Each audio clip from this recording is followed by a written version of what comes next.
Hi friends, நம்ம விஜய் மல்லி ஸ்டோரியில் வந்துட்டு எப்போ தான் வந்து ரேணுகா இருக்காங்க அப்படின்னு சொல்லிட்டு கதிரேஷன் கிட்ட சொல்லுவாங்க அப்படிங்கிற மாதிரியே தான் எபிசோட்ஸ் வந்து காமிச்சிட்ருக்காங்க. முதலே விஜய் சொல்கிறாரு, கதிரேஷன் கிட்ட நான் சொல்லிடுறேன், இன்றைக்கி சொல்கிறேன், நாளைக்கு சொல்கிறான்ட்டே இருக்காரு. ஸோ அப்போ முதல்லலாம் நினச்சிட்டு இருக்கும்போது ஒரு ஊருக்கு போயிட்டாரு. ஸோ வந்துட்டு கூடி விரைவிலே சொல்லிடுறேன்ட்டு இருந்தாங்க. கரெக்டாக என்ன அன்னைக்கு சொல்லலாங்கிற டயத்தில் வந்து பார்த்திங்கன்னா ரேணுகா வீட்லேயே இல்லை, தப்பிச்சு வீட்டு விட்டு ஓடி போயிட்டாங்க அப்படின்னே சொல்லலாம். ஓடி போனது மட்டுமா, ஹாஸ்பிட்டலே அட்மிட் ஆகிற அளவுக்கு வந்துட்டு கொண்டு போயிட்டாங்க அப்படின்னே சொல்லலாம். ஸோ வண்டியில் அடிபட்டு அண்ட் தென் மல்லி வந்து பார்த்து அதுக்கப்புறம் அட்மிட் பண்ணுற அளவுக்கு போயிடுச்சு. ஃபைனலாக வந்து கதிரேஷனுக்கு எப்போ தான் தெரியும் அப்படிங்கிற மாதிரி ஒரு கொஸ்டின் மார்க்கில் போயிட்டுருக்கு. ஸோ இந்த நிலமையில் கண்டிப்பாக கதிரேஷனுக்கு தெரிஞ்சது அப்படின்னா திரும்பவும் கோர்ட்டு கேஸு அப்புறம் வந்துட்டு வக்கீல் நோட்டீஸ் இந்த மாதிரி தான் விஜய்க்கு அனுப்பி இன்னியும் டார்ச்சல்கள் தொடங்கிட்டே தான் இருக்கும். இப்போ வரைக்கும் அவர் வேலை பண்ணுறாரா இல்லையா அப்படிங்கிற கட்டமெல்லாம் எதுவுமே காமிக்காமல் அவங்களோட டென்ஷனு, அவங்க குழப்பம் அண்ட் தென் இப்போ ரேணுகாவை வந்துட்டு என்ன பண்ணுறது அப்படிங்கிற ஒரு விஷயத்துலையே தான் காமிச்சிட்ருக்காங்க. அவங்க ஃபேமிலி கூட ஃபுல்லாக மிங்கிள் ஆகிறதே இல்லை அப்படின்னே சொல்லலாம். ஸோ இப்போ கதிரேஷனுக்கு தெரிய வர்றதுக்கு நிறைய பாசிபிலிட்டிஸ் இருக்குது. ராஜி அதுக்கான முயற்சிகளை நிறைய மேற்கொண்டாங்க, ஆனால் கடைசியிலையும் வந்து தோற்று போயிட்டாங்க. பார்த்துட்டு அங்கே பார்க்க சொல்கிற அந்த லேடியும் வந்துட்டு பார்த்திங்கன்னா ராஜிக்கிட்ட போய் சொல்லிடுறாங்க. ஸோ இந்த மாதிரி வந்து பார்த்திங்கன்னா ரேணுகா அங்கே இல்லை அப்படிங்கிற மாதிரி, ஆனால் கடைசி ரூம் அவங்க செக் பண்ணாமே இந்த மாதிரி சொல்லிடுறாங்க. ஸோ தப்பிச்சு ஓடி வந்ததெல்லாம் சொன்னாங்களா இல்லையான்னு தெரியல, ஆனால் அது பொய்யா தான் இருக்குது. ஏன்னா அந்த ரூமை அவங்க பார்க்கவே இல்லை. இன்னொன்று ரேணுகா அங்கே இல்லை அப்படிங்கிறது மட்டும் வந்து சொல்லியிருக்காங்க. பாத்தியா அங்கே இல்லை அப்படிங்கும்போது, இல்லை ராஜியம்மா கண்டிப்பாக அங்கே தான் இருக்கணும், அவங்க கூட தான் இருக்காங்க அப்படிங்கிற மாதிரி வந்து ரஞ்சிதா வந்து அடித்து சொல்கிறாங்க. அது மட்டும் இல்லாமல் வந்து பார்த்திங்கன்னா அவங்க அப்பா பற்றியும் சொல்கிறாங்க. அதை பார்த்தோன்னே வந்து ரஞ்சிதா வந்து செம கடுப்பாயிடுறாங்க அப்படின்னு சொல்லலாம். ஸோ இந்த பக்கமாக வந்து பார்த்திங்கன்னா அவங்க ஹாஸ்பிட்டலில் ரேணுகாவை அட்மிட் பண்ணுறது அண்ட் தென் டாக்டர்கிட்ட கேட்குறது அப்படிங்கிற மாதிரி வந்து கதைக்களம் வந்து போகும். அண்ட் தென் வந்து டாக்டர்கிட்ட அட்மிட்டும் பண்ணியிருக்காங்க. அண்ட் தென் ரேணுகாவுக்கு ஒன்றும் இல்லை, இப்போத்துக்கு வீட்டுக்கு கூட்டிகிட்டு போயிடலாம் அப்படிங்கிற மாதிரி வந்து டாக்டர் சொல்கிறாங்க. ஸோ வந்து இப்போ தான் அப்பவும் வந்துட்டு விஜய் வந்து பார்த்திங்கன்னா நீ எனக்கு குலதெய்வம் மாதிரி இருக்க மல்லி, ஸோ நீ இருக்கிறனால தான் பரவாயில்ல அப்படிங்கிற மாதிரி விஜய் வந்து கண்கலங்கி நின்றுட்டு இருக்காங்க. ஸோ என்னதான் வந்து அவங்க வந்து காப்பாற்றினாலும் செஞ்சாலும் அவங்க நிலமை என்ன, ஃபஸ்ட்டு ரேணுகா வந்துட்டு அவங்க வீட்டில் வந்து அனுப்புவாங்களா? ஸோ இந்த நிலமை வந்து அவங்க அப்பாவுக்கு தெரிய வந்துச்சுன்னா இன்னி டென்ஷன் ஆயிடுவார். அவங்க பொண்ணு தப்பிச்சு இருக்கிறது மட்டும் இல்லாமல் இப்போ அவங்க வந்து பொழைச்சிருக்காங்கன்னு ஒரு சந்தோஷம் இருக்கிறத விட விஜய் மேலே இன்னி கோவம் தான் வந்து பெருசாக வரும். ஏன்னா என் பொண்ணை பார்த்தில்ல, அப்போவாது நீ என்கிட்ட சொன்னியாங்கிற மாதிரி நிறைய விஷயங்கள் அவர் கேட்க தான் செய்வார். இன்னொரு தகவல் என்னன்னு பார்த்தீங்க அப்படின்னா வந்துட்டு கதிரேஷன் வீட்டில் ஒரு அசம்பாவிதமும் நடக்குது.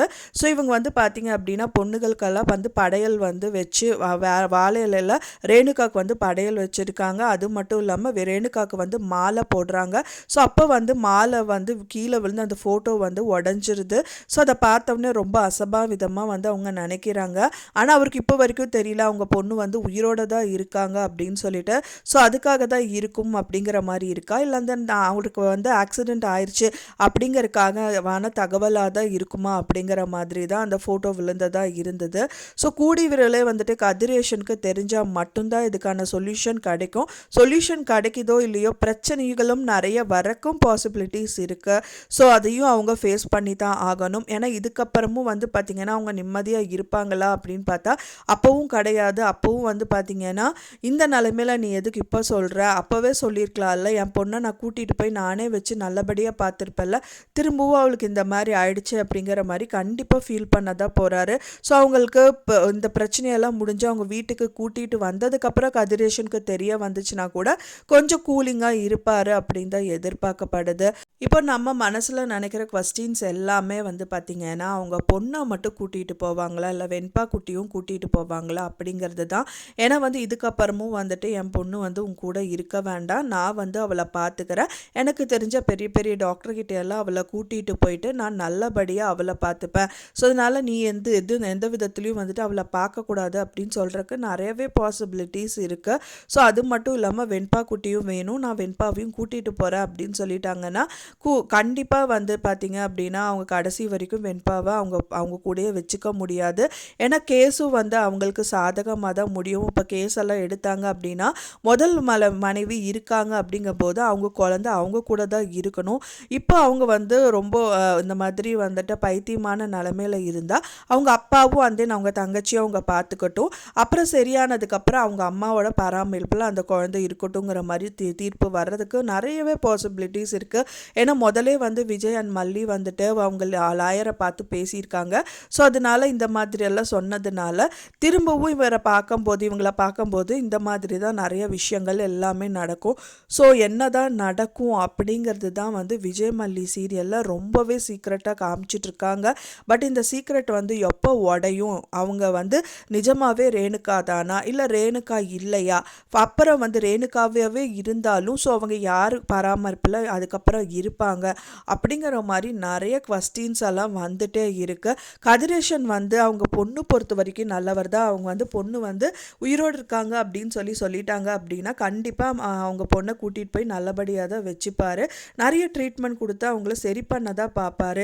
ஆனால் வந்து இவங்களுக்கு, அதாவது விஜய் மல்லிக்கு தான் வந்து இது பயங்கர இக்கட்டான நிலமையில போகும். ஏன்னா வந்து இவங்க சைடில் நிறைய ட்ராபேக் இருக்குது. இப்போ ரெண்டாவது வந்து மல்லியை கல்யாணம் பண்ணிக்கிட்டதுனால அந்த கல்யாணமே செல்லுபடி ஆகாது. ஸோ ரேணுகா கூட தான் வாழ்ந்து ஆகணும், குழந்தையும் வந்து பார்த்திங்கன்னா ஃபர்ஸ்ட் ஒய்ஃப் கூட தான் இருக்கணுங்கிற மாதிரி தீர்ப்பு வந்துருச்சு அப்படின்னா விஜயோட நிலமை ரொம்ப பரிதாபமாக போயிடும். மல்லியோட நிலமை அதுக்கு மேலே மோசமாக போயிடும். எதுக்கு நம்ம கல்யாணம் பண்ணோம் அப்படிங்கிறதே வந்து பெரிய குவஸ்டின் மார்க்கில் போய் நின்றோம் அப்படின்னே சொல்லலாம். ஸோ இது எல்லாமே நடக்காமல் இருக்கிறதுக்கு வந்து இப்போ டைரக்டர் என்ன வந்து முயற்சி வந்து மேற்கொள்வார், ஸோ அவர் எந்த மாதிரி எபிசோட்ஸ் எல்லாம் எடுக்க போகிறாரு அப்படிங்கிறது வந்து வெயிட் பண்ணி தான் பார்க்கணும் ஃப்ரெண்ட்ஸ். ஸோ நீங்கள் எப்படி நடந்தால் நல்லாயிருக்கும் அப்படின்னு நீங்கள் எதிர்பார்க்குறீங்க அப்படின்னு சொல்லிட்டு உங்களோட கருத்துக்களை மறக்காமல் எனக்கு கமெண்டில் ஷேர் பண்ணுங்கள். நான் சொன்ன இந்த தகவல் உங்களுக்கு பிடிச்சிருக்கும்னு நினைக்கிறேன் ஃப்ரெண்ட்ஸ். பிடிச்சிருந்தா மறக்காமல் லைக் பண்ணுங்கள், ஷேர் பண்ணுங்கள், கமெண்ட் பண்ணுங்கள், சப்ஸ்கிரைப் பண்ணுங்கள். மேலும் இன்னொரு மல்லி சீரியல் அப்டேட்டோட நெக்ஸ்ட் மீட் பண்ணுறேன். தேங்க்ஸ் ஃபார் வாட்சிங் மை டியர் ஃப்ரெண்ட்ஸ். நெக்ஸ்ட் வீடியோவில் பார்க்கலாம்.